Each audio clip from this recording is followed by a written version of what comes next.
Транзитные автобусы серии RTS не зря считаются культовыми. Такими же культовыми, как желтые седаны Crown Vic.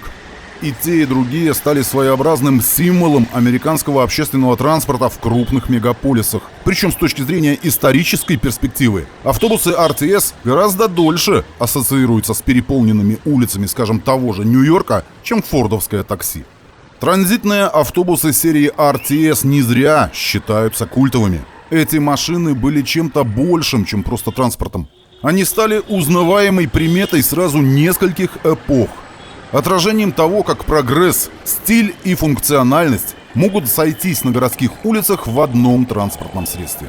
История автобусов RTS берет начало еще в конце 60-х. Однако последняя такая машина была снята с городских маршрутов Нью-Йорка лишь в 2019 году.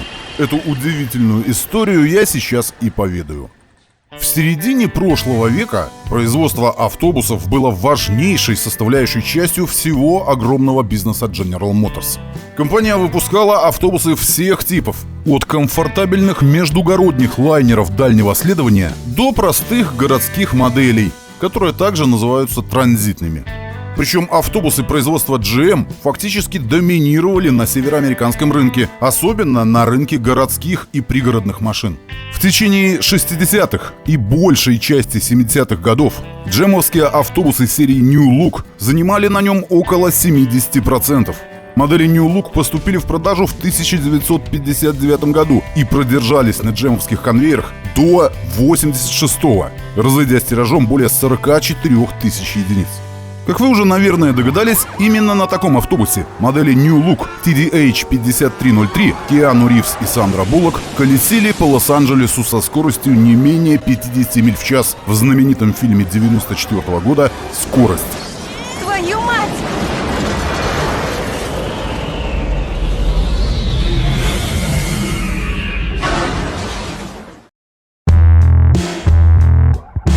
Не секрет, что в 60-х годах корпорация General Motors находилась на пике своего развития, продавая миллионы своих изделий и предлагая инновационные, прорывные решения в сегменте легкового транспорта. Не отставать от прогресса стремилось и грузовое подразделение, известное как GMC Truck and Coach Division, основные мощности которого были расположены в городе Понтиак, штат Мичиган. Именно там кипела работа над созданием инновационной тяжелой техники, в том числе автобусов. В 1968 году был представлен полностью функциональный прототип автобуса с совершенно фантастическим для своего времени дизайном и почти такими же фантастическими технологиями. Этот прототип назывался RTX, то есть Rapid Transit Experimental, и экспериментальным он был с любой точки зрения. Машина имела настолько футуристический дизайн, насколько его вообще можно было воплотить в реальности. Причем как снаружи, так и внутри. Алюминиевая пространственная рама была обшита пластиковыми панелями, что также было неслыханным решением для того времени. Однако самое удивительное было скрыто от глаз зрителя. В движение RTX приводился 280-сильной газотурбинной силовой установкой, такой же, как на, опять же, экспериментальном грузовике Chevrolet Turbo Titan 3. И работала она в связке с бесступенчатой вариаторной трансмиссией. Имея стандартную длину в 40 футов, то есть 12,2 метра, трехосный RTX мог принять на борт лишь 29 пассажиров в силу необычной конфигурации салона. Но согласитесь, для сухопутного космического корабля это вполне простительно. Примерно в то же самое время специально обученные люди в правительстве Соединенных Штатов вдруг взялись анализировать ситуацию в автобусных перевозках по всей стране и пришли к выводу, что дело в этой области пахнет керосином.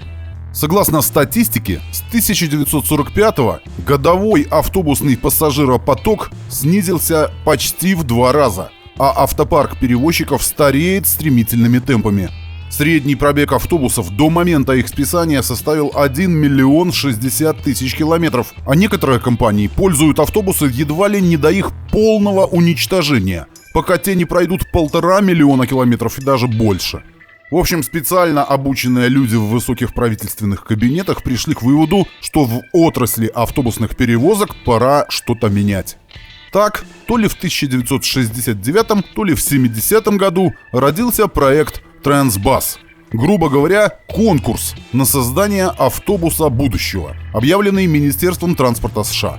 Специально для этого конкурса Национальная инженерная академия США разработала более сотни условий, которые должны были улучшить дизайн современных автобусов с целью улучшения качества перевозок и снижения затрат. В 1973 году состоялась презентация 3 готовых прототипов, получивших допуск к участию в программе Трансбас. На разработку и строительство этих прототипов из бюджета было выделено около $28,5 миллионов. Аэрокосмическая фирма Roar Corporation, годом ранее поглотившая крупную автобусостроительную компанию Flexible, представила 4-осный 41-местный прототип с 8 очень маленькими колесами и дизельным двигателем Cummins. Корпорация AM General, та самая, которая позже создала знаменитый армейский внедорожник Humvee, ранее не имела никакого опыта в строительстве автобусов, но также вошла в число финалистов с 6-колесной моделью и двигателем Caterpillar. Машина была оборудована 43 сидящими местами, включая водительское. Наконец, третьим участником стала корпорация General Motors со своим газотурбинным автобусом GMC RTS-3T. Название расшифровывалось как Rapid Transit Series 3 оси турбина. По сути дела, RTS-3T был не так уж и сильно переосмысленной версией прототипа RTX и использовала все тот же 280-сильный двигатель GT309, присоединенный к вариатору. Трехосный автобус GMC мог принять на борт до 45 человек. Имел достаточно роскошный салон с задней частью в стиле лаунж, раздвижные двери в передней и средней части корпуса, оснащался системой нилинга, позволявшей корпусу наклоняться к посадочной платформе для облегчения посадки пассажиров. После презентации началось тестирование на полигонах, по результатам которого автобус GMC был признан наиболее надежным и ремонтопригодным из всей троицы. Однако ни одна из машин в полной мере не удовлетворяла всем предъявленным требованиям, и в целом все использовали слишком сырые и недоработанные решения, реализация которых в условиях реальной жизни подвергалась большим вопросам. Особенно после того, как модели GMC и Flexible были испытаны в этих самых реальных условиях. В общем, уже к началу 1975 года вся программа Трансбас начала трещать по швам. AM General в конце концов полностью отказалась от всей этой затеи. Корпорация Roar выпустила на улицы 8 сотен новейших автобусов Flexible 870, которые разваливались едва ли не на ходу, вследствие чего Roar предпочла избавиться от фирмы Flexible, продав ее новому собственнику. А General Motors наконец поняла бесперспективность использования газотурбинных двигателей на гражданском транспорте и вскоре свернула работы в этом направлении. Однако проект RTS-3T все-таки не был заброшен. Он лег в основу серийной модели городского автобуса RTS-2, то есть Rapid Transit Series 2 оси, запущенной на конвейер в городе Понтиак в августе 1977 года.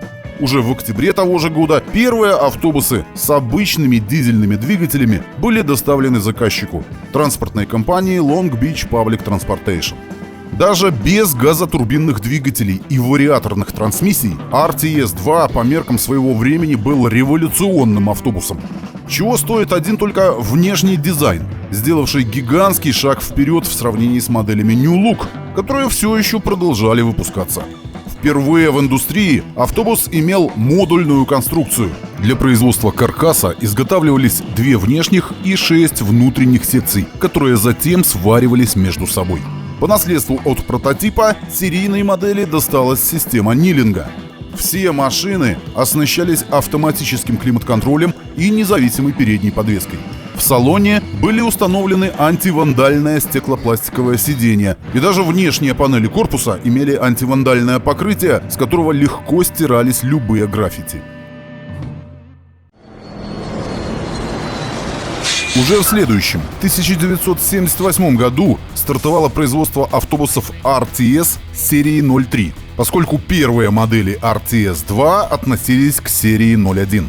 В общем, нумерация получилась довольно запутанной.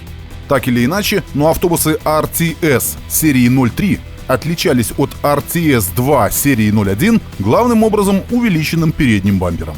С этого момента началось по-настоящему массовое производство автобусов RTS, которые, к сожалению, все-таки имели некоторые весьма существенные недостатки, несмотря на всю свою революционность. В частности, новейшие трансмиссии Allison V730 выдерживали лишь по 50 тысяч километров, прежде чем возникала необходимость их капитального ремонта. Также имелись проблемы с автоматическими дверями, которые периодически зависали, заставляя водителя закрывать их вручную.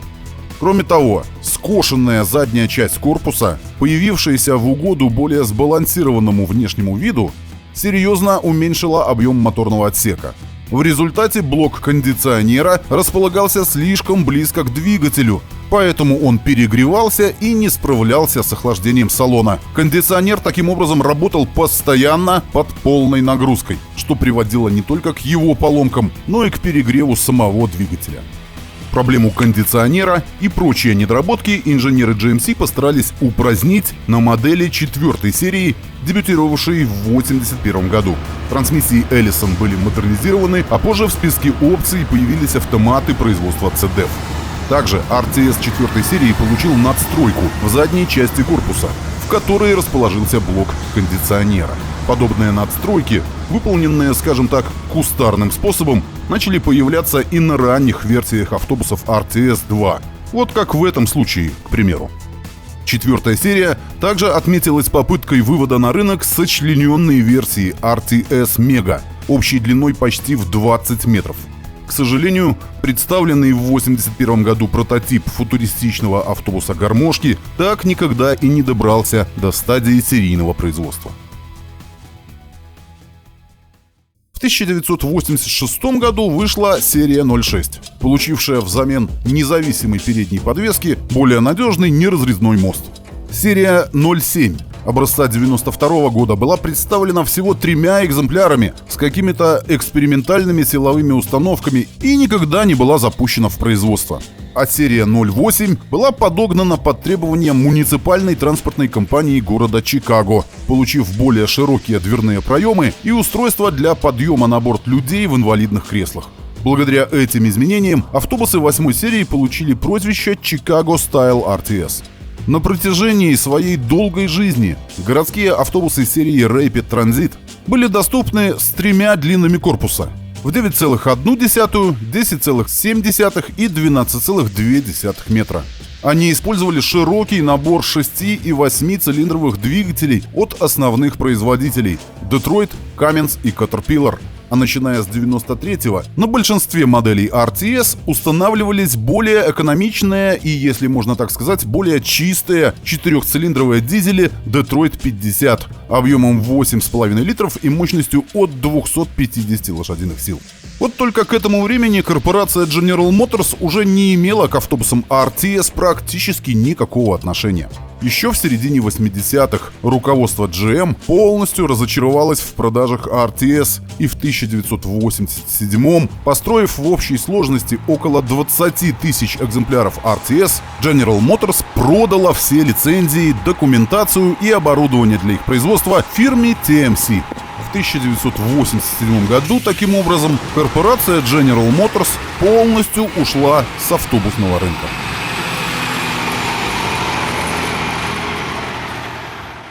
TMC занималась выпуском RTS до середины 1994 года, а затем история с продажей повторилась, и эстафетную палочку приняла на себя на сей раз канадская фирма Novabus. Известно, что она успела построить около 5500 экземпляров RTS, прежде чем в 2002 году от нее отпочковалась компания Millennium Transit Services, основанная специально для продолжения производства автобусов RTS, которые к тому моменту праздновали свой четвертьвековой юбилей.